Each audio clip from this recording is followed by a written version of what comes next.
लोके लोन कर चाष करते भाभी ए वर्ष बढ़िया फसल होती पैसा आम पाइबू तार ठीक विपरीत होगा। 3 दिन जो मेघुआ पाग है वर्षा है शीत है धान फसल गुड़ा सब नष्ट होगा। धान बिल नष्ट हो धान माने सब गजा होगा पंकरे पोती होगा। वर्षा माड़े पूरा छिन्छतर फसल कोबी फसल बिल्कुल जाइए एवं बैगण फसल गछ सब टली पड़ी भेंडी जनी नष्ट पनीपरिया नष्ट भयंकर परिस्थिति चाषी हताश। हे मोहन बाबू ओडिशार मुख्यमंत्री दायित्व तुम अच्छे सीरियसली टेकअप कर 80 भागे कृषि रे चाष कर लोक जीविका निर्वाह करती 20 भाग बेपार फेपार चाकरी पाकरी कर लोक बचते। ओडिशा रे 80 भाग लोक हताश। धान गला पनीपरिया गला बिरी मुग कोलथ गला फसल गला सांघातिक परिस्थिति।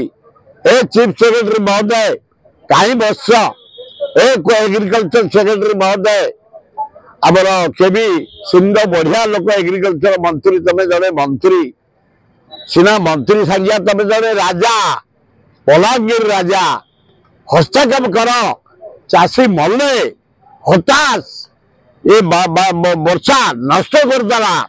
तेणु तुरंत कलेक्टर मान को निर्देश दियो स्टाटिस्टिकल को निर्देश दियो सर्वे करी इनक्वारी करी कौ चाषी क्षति क्षति क्षतिपूर्ण बाबद आर्थिक साहाय्य दियो तार मेरुदंड भांगी जाइए से ठिया हे फिर चाष करेंगे फिर दाइव करेंगे खरा दिनिया फसल करेंगे पनीपरिया करेंगे व्यवस्था करेंगे आर्थिक मेरुदंड पूरा भांगी जाए चाषी तुरंत आर्थिक साहाय्य केमती चाषी पाइबे फास्ट प्रायोरिटी दे मुख्यमंत्री एग्रीकल्चर मंत्री फाइनान्स मंत्री निजे तबे chief minister finance minister law minister home minister तबे तुरंत सर्वे करी इनक्वारी करी केमती गरीब चाषी आर्थिक साहाय्य पाइबे ठिया हे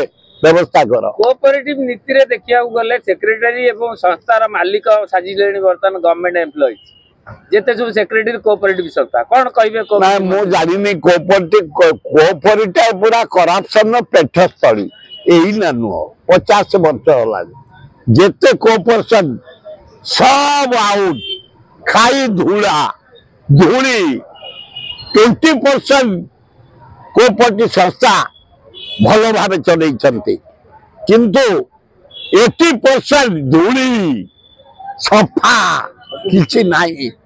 तेणुक जो संस्था भल चली चलिया दियो जो संस्था बुड़ी गला अर्थ पूरा आत्मसात इनक्वारी करी से लोक केमती आर्थिक साहाय्य आसब आदाय हम अर्थ अन्य लोक साहाय्य दिया व्यवस्था करने सरकार को निवेदन कर।